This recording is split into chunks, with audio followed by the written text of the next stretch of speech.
Hello and welcome to Sons of the Dragon, the Immortal Iron Fist podcast. I'm Connor McKenna.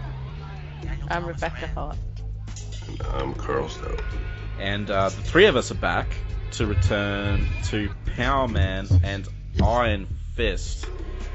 And just a disclaimer, if you guys hear thumping or anything, that's just technical difficulties, so apologies, but yeah, better we get something out.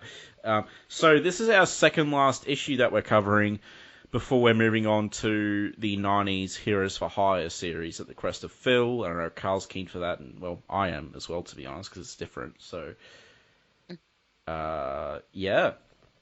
That'll be fun, but first off, we have 74 today, and the next episode, Omar will be joining us as well to do 75, which is the conclusion of this arc. Then, yeah, Heroes for Hire, and then we'll probably come back to Power Man and Iron Fist to do this epic collection, ping pong to another run, then do the next epic collection, and so on, because it's a really long run, so... Yeah. Yeah. But first off, we have, Power Man and Iron Fist 74 with another cover by Frank Miller. Which is, you know, it's okay. It's not a particularly good cover. Yeah, I don't know what was going on here. Again, It looks like the ninja's in the middle of Luke, like as in his stomach. oh yeah, I think that's the whole thing. He's passing through him. I know, but it doesn't look good. Yeah. Oh, It no. looks kind of like, what the hell? Why is his butt coming out of his stomach? And he's been doing the covers for a while. His first few were better because they weren't so plain. They had stuff in the background, whereas And also Danny's, I don't know, he's, just looks weird. he's doing capoeira. He's little all like gold- twisted up, and he's got a little pointy toe in one Yeah, way. his little gold toes. Whatever. Try fighting what can't be fought. Just try. So we open. So I was keen for this issue. And then you opened it. Then we got this stupid sequence at the start, and I was just like, really? Oh, and for anyone know, October 1981 is when this was published. Mm. And it was written by Mary Jo Duffy, penciler Kerry Gamble, Ricardo Villamonte is the inker, Jim Novak is the letterer, G. Rada is the colorist, Dennis O'Neil is the editor, Jim Shooter is the ranch foreman, aka editor-in-chief. Doorway to Heaven is the title of this story. And in the Epic collection I mentioned, there is a synopsis for the ROM issues. Oh, cool. Actually, no, it's just a synopsis of Power Man and Iron Fist 73. It's not the ROM issue. Okay, but it's enough to give you an idea where you are before this starts. Yeah, and there's a decent chunk. There's like 1, 2, 3, 4, 5 pages from Power Man and Iron Fist 73, mostly just Bob Diamond, Master Khan spying on them, Danny and Luke doing stuff. So I mean, it's the important things, really. yeah, so you can get away with not reading the ROM stuff in this epic collection if you get it. Now in the synopsis, do they actually call him Rom, or do they just call him Space Knight? They call him His real name there? no, like his silver. They call him a silver cyborg. So they essentially just call him a cyborg. Gotcha. Interesting. Yeah. Because that trademark is so screwy. Because Yeah, it's all over the place. Marvel created pretty much everything except for his look in the name Rom. So Marvel apparently can use every single bit of his history. Just he can't look like him, or you can't call him Rom. Right. Interesting. Yeah, I mean it's a detailed synopsis though, and it's good that it has those pages. Yeah. But Doorway to Heaven. So with the opening page, we're in the Wild West for some reason. Yeah, we're in a saloon bar. Yeah. You know, I'll just read out this to set the scene. It was a normal afternoon in the Longhorn Saloon. The player piano rattled out a honky-tonk tune. The boys were playing cards and washing range dust out of their throats with whiskey and cold beer. None of the cowgirls had the blues until two strangers walked through the door. Now there's trouble brewing, deep in the heart of Manhattan. So where are they getting, like, range dust in Manhattan? Like, is this like those idiots in Batman? I like a theme bar. Just run around dressing in, like, cowboy stuff and that's their thing? Well, what can I say? It does seem to be that way, doesn't it? Yeah. I mean, like, they're the ones that say Manhattan, so... We used to have a sci-fi pub in London where everyone would just be dressed up. Are they all, like, are they, like, a gang of mercenary criminals, or...? No, but quite a lot of the Star Trek and, other sci-fi casts, when they were in London, used to pop in. Okay. Babylon 5 cast used to pop in. I only know because it was around the corner from where I used to work, and they used to like, but guess who's in there now? Well, we do get John Wayne name dropped. Yeah, we do. Is it me, or is it always John Wayne movies that are referenced in these? I think it is, and maybe because DW's a fan. Because Clint Eastwood had come out at this point. I know, but I think maybe DW's a fan. I think it's just like the whole point is it's supposed to be a little bit old. Right, the ones right. He's watching, like, that's they're not true. the They'd new be more releases. contemporary. Yeah. Yeah, and I the one thing I will give for all this like hokey Wild West stuff is that it is a nice little reference to DW feeding Danny a whole stream of cowboy movies. It's a very long reference, but it is there. It's a very long reference, but it gets the Kun Lun kid in there, which makes me Kun laugh Lun every kid. time. Yeah. Yeah. Which I guess Orson Randall was, he was the Kun Lun kid. He was a quick draw with his chi guns. Yeah. So, so, I don't know, basically they've been hired by this dude to find his daughter. Because they wanted him to deliver $1 million to this saloon at midnight. And they've obviously kidnapped his daughter, so Power Man and Iron Fist are there to rescue her, and a brawl erupts. Now, can I just discuss this first page? Sure. Did the artist have a vendetta against the inker? Because absorb this page. Look how much ink work had to be done on this page. It makes it look good, though. The comic actually has quite a lot of inking. It is a ton. That's a nightmare right there for an inker. Yeah, even looking at the last issues, which were the same team, there's less, definitely less of that. But I think it looks good, though, at least. If they were having it looks fantastic, but my God, that's like a 3-day job on that first page. Wow. 3 days. Crazy. Yeah, at least the art's nice to look at while all this madness is happening. So, Danny's like, wow, this is like something out of a John Wayne movie. He's really excited. He's super happy. So that the big brawl, we have the classic, like, they're smashing chairs on Luke and it's not doing anything. And even the guy's thought bubbles are going, hee hee.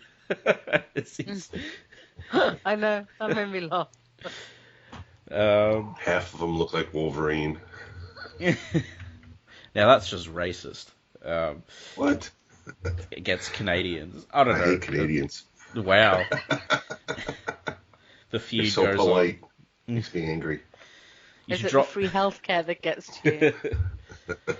You should drop some freedom bombs on them. That'll get them in line. It's the free health care that they all have to come over the border to the United States to get their actual surgeries done for. Yes, it's awesome. All right, let's not go down the rabbit hole. I'm not going anywhere political. Whoa. Yeah. The only politics I want are... I used to have Canadian customers who used to tell me all the time, yeah, it's free, but you got to wait 1.5 years to get it done. Hopefully you won't die by then. What doesn't kill you makes you stronger. Yeah. Yeah. Especially being, like, mauled by a bear or something. Yeah, what is it? The cowboys always say at times like this, okay, polecats, make your move. So this is a full-on, like, just comedy sequence. It is. Really. It's Mhm. really fun. And if I miss anything, feel free to stop me as usual, because No, I only really care about the Kun Lun kid line. Yeah. Which I makes want me you to laugh. read out. I want you to read out the word bubble when the guy hits the bucko-matic.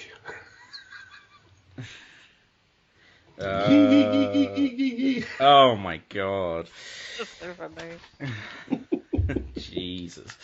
So, There's a big old bar. It's a big barroom brawl. Basically, Yeah. imagine you're playing D&D and they say barroom brawl. This is the Wild West version. It includes Danny like ripping tablecloths off tables to use like bullfighters because he's got the bull horns. He's Yeah. throwing Right people out into pianos. Right out of It's- Blazing Saddles. It's But- literally got everything. Well, any cowboy film probably. the fight and the artwork though is good. Yeah, it like is. It's full of. It really is a long fight. Yeah. So like it's not bad in that respect. It's just this crazy comedic sequence. Like it's just the fact. Yeah, I don't know. As you said, it's a very long reference to DW. It is. But it's full of Western tropes, like the dude above the piano with his legs hanging down and stuff. Danny becomes a matador for briefly. Yeah. Olay. Like, they're having a lot of fun here. As in Luke and Danny, they're just having a great time. And They really are. I mean, to be fair, of course they are. And there's like, hey, I feel like we've forgotten. Uh-oh. That's right, we were Yeah. here to rescue someone. So now the boss, or whatever, is pointing a gun at the chick they were supposed to rescue. But meanwhile, in another part of town, dun, dun, dun, Dun, dun, dun. we have a figure scaling a brownstone or whatever, and he breaks into a house and steals a jade claw. Obviously, anyone who was a fan of like martial arts comics would immediately recognize it, especially if you're reading around this time, which I totally was. Yeah. For the Sons of the Tiger. Actually, you might know this, Carl, because I couldn't find it. So, are the Sons of the Tiger, are they karate based? Pretty sure, yeah. Okay, because it says Sons of the Tiger karate lessons, which surprised me because it's all kung fu, really. Okay, cool. Well, that's cool to know. Karate, something different. So yeah, Remember who we're talking about here, and who he was the representation of. remind me. Chuck Norris. Bob Diamond. Oh, yeah, but Bob Diamond was just a part of it. But you're right. Right, but yeah, he was inspired by Chuck and Chuck's karate. Yeah, that's a good point. Yeah. No, Chuck did old Tang Soo-do, a Korean karate, for all you guys who don't know, which I also do. So, I didn't. yeah, I could talk about it for hours, but I won't. Even Bruce Lee said he had the fastest inside crescent kick he'd ever seen in his life. They are good crescent kicks. But yeah, Chuck is cool, guys. Look up Tang Soo-do. Go to your local Tang Soo-do dojo. Sign up. Tell them I sent you. But no. So They'll go, ooh. So yeah, they're basically the Sons of the Tiger are all being burgled. And meanwhile, back at the ranch, in case we started to get interested in the relevant plot. The actual story, yeah. So, they're like, Danny's like, look, we gotta go, because they'll shoot her. And then Danny kicks like this spittoon thing, and hits the dude in the foot, and he shoots to the ground, and then Danny gets the girl, Luke takes the bullets, the dirty sidewinder, Eat hot lead. and then Luke knocks him out. And then Danny picks up a cowboy Oh hat. my god! There's even like a thought bubble. Nice hat, like. Yeah, and then he puts it on because he's a dork. But it's a kind of cute dork, like not But idiotic. the gal, Sally, she's like, you saved us all, you did it, you beat him, you saved me, and she's running towards Luke. They're like, I'm sorry, what did Daddy do? He's the one who actually grabbed you from this guy.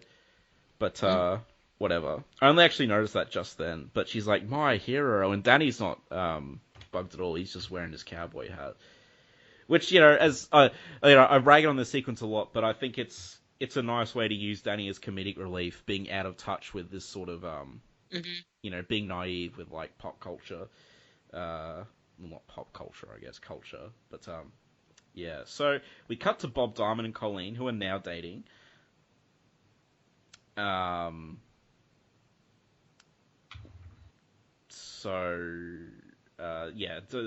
talking about how, like, they're just making plans for later on, and Bob's like, I've got to be Danny's sparring partner, and if he bangs me up too much, but they're just talking something particularly. They're just flirting after a nice evening Yeah, together. I don't really want to read out their flirting, because it just weird me out otherwise. But he's got a key to Danny's, so Yeah. And then, they're going to Danny's to smooch. Which is not the first time this has happened when you enter No. Iron Fist's brownstone, is someone fly kicks you immediately as you open the door. It's like, it keeps happening. It's like the Pink Panther with Kato. Yeah, pretty much. But here's the best thing, is like, on their date, Bob has had his outfit on underneath his suit. He's not even a superhero, but he has this, like we joke about it when Luke and Danny do it, but Bob has, like, zero reason to be wearing this. And the fact that he pauses to, like, rip off his shirt, it's just like, hit the guy. It's just like, kick your girlfriend in the face. Maybe his pants have no mobility. I don't know. He should really get some kicking pads. He's ripped doing a kick. It is completely absurd, you're right. Because he's not a superhero, he's like a martial arts hero. But anyway, he does a daddy and rips off his shirt to reveal his, other clothes. Colleen's out cold, because she just got, kicked in the face. Yeah. She'd be too powerful. Yeah, so they start fighting. The Ninja and Bob Diamond, I mean. But the Ninja's getting the upper hand of Bob, and Bob's like, good lord, he's better than I am. Maybe better than Iron Fist. I mean, Dun, dun, dun. We know who won round one, and it wasn't the Ninja, so I'm just saying. But Bob doesn't. Bob doesn't, you're right. But maybe he's just trying to make himself feel better for him being better than him. I think it's just setting up the Ninja, really, which is fine, because, a lot of people reading this people probably who haven't remembered, Yeah, either they don't remember, or they might not have even read it. Exactly. But it's a good fight scene, though, with Bob and the Ninja. But it ends badly for Bob, because he gets stabbed in the stomach. Which really, Colleen got easy, I guess, because Bob is now on the floor, bleeding. And Colleen wakes up. Yeah. But the Ninja rips off the claw necklace. Jade claw. Just as he sees Danny's silhouette in the window. And the hat with silhouette his as well. Danny's free like, Colleen, Bob, look what I've got. That was an unrelated fun adventure I just had. Yeah. I put my outdoor suit back on, though. Don't worry. Yeah. Take it off again in a minute. So, Danny's walked into, yet again he's walked into Carnage in his apartment. He's a millionaire, billionaire, whatever. He should probably get, a private listing or something. Yeah, probably. So, bad guys can just stop coming in and trashing the place all the time. Injuring his friends, kidnapping them, impaling them. So everyone gets together at the hospital. Colleen's distraught because, kind of fair enough, she's talking about how everything bad happens to people she loves, which is her mum died, and, her grandfather is, not her grandfather, her dad is all messed up in the head because of, our old hippie friend Angar the Screamer. You guys. But, they're just, going, no. And, then Colleen's like, it wasn't just a ninja, it was the ninja. And Danny's like, oh, the ninja. The same one that attacked us when Danny came back from Kun Lun? Yep. which He's is a in cool like the reminder. ugliest suit as well. Can I just point out in my Danny fashion watch, this is the ugliest suit for That's a a rich man to be wearing. It barely fits him, and it's hideous coloured. It's like brown.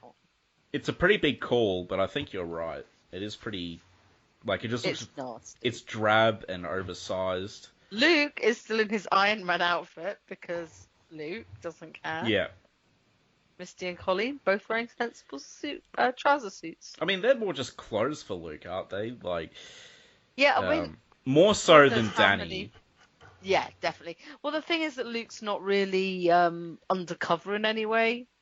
Yeah. Like, people know it's Luke Cage because that's already his cover. Well, a lot of people So- don't seem to know he's Luke Cage because they're always surprised when things bounce off him. No, I think they don't know his power set maybe, but I think they know he's like Power Man is Luke Cage. But yeah, I guess Danny has this pretense of being undercover.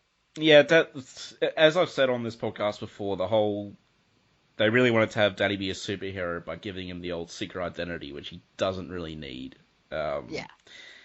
Which is, I'm glad they got rid of that because it was, But yeah, the ninja served Master Khan, an ancient and very deadly sorcerer. But what would Khan want with a jade pendant? Perhaps I can answer that. So we get the rest of the Sons of the Tiger, which is like this podcast actually, because they're called the Sons of the Tiger, but a female member joined them later on. So they regretted the name, and it's just like us. So, except we haven't fought over Rebecca and split up. Good plan. Still early. So, We've got a lot of Power Man and Iron Fist to go. yeah. So, Bob's old partners, the Sons of the Tiger, which is always cool to get different martial arts characters showing up. Yeah. Not that they're in it for much, but they give us the background on the amulet, which is basically when all three are together, they're powerful, and even for a time, a boy named Hector Ayala wore all three talismans together, and he was transformed into the hero known as the White Tiger. So does that mean I guess that means he's just like the three of them, but rolled up into one, right? Yeah. Imagine so. Kind of like the Black Marauder from Team America. I've not watched it. Google that, people. Google that. Cannot stand them. I love that movie, but Not I a can't chance remember I'll that. No, it's got nothing to do with the movie. It's the comic book. Oh. And it was a team of dirt bike riders that would get into, Comic. trouble, and the Black Marauder would show up and usually save them. Right. Well, I have no idea what Carl's talking about, but I'm sure there's listeners who do. So Team America. Who put it out? No, tell us more Marvel. about Team America. I've never heard. I'm pretty sure it was called Team America. I could be off on that though. But it was a bunch of dirt bike riders. Just search for Black Marauder. all right. Well, while everyone does that, I'm going to continue. So apparently, on one occasion, acting under a powerful mystic influence, the amulet drew it into another dimension, which is a nice, cool panel there. Carl, have you read all of this? Or do you know if this is from like an issue, or are you kind of blank on Sons of the Tiger? I want to say I think this was in the magazine, Yeah. Okay. but I'm real crusty on it. We should really get into that Deadly Hands of Kung Fu at some point, that Iron Fist trade. Yep. But we got so much. We got Immortal Iron Fist as well. I wouldn't mind getting into that. But so many things. Anyway, basically the whole thing is no one really knows where the amulets came from. He got them from his master, who died as they usually do. But Danny found a dagger at the scene, which Luke actually recognizes as a little curio shop down in the village. And that faces on the door. It's a good job that Luke spends his time, going into little shops. Yeah. Anyway, so Master Khan is doing his nice villainous hand rubbing. The parts are now in my hands. After centuries of searching, the Jade Tiger is mine once more. My enemies broke it up and separated the pieces. Placed spells of concealment about the whole to keep me from finding it, but all their stratagems, all their subterfuges have come to nothing. So Master Khan made it, which I guess is a cool way to tie in. Yeah, tie that all together. But I know Master Khan was around before Iron Fist briefly, because I looked up his first appearance as like Strange Tales. Let's say, did he fight Doctor Strange? Not sure. So that would make sense.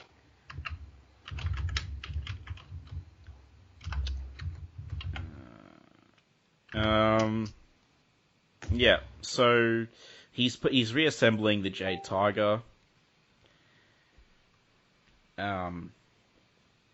Because he has a fake one set up, but now he has like the real parts back together. He can put it back, and he sees through his like crystal ball that Iron Fist and Power Man have entered.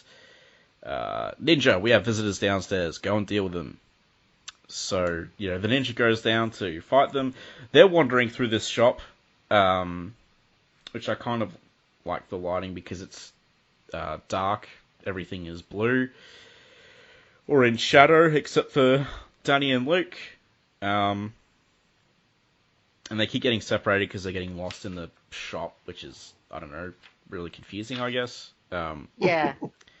So there's an old curio shop, and there's all sorts of weird things on the shelves. Yeah. And they keep bumping into things and each other.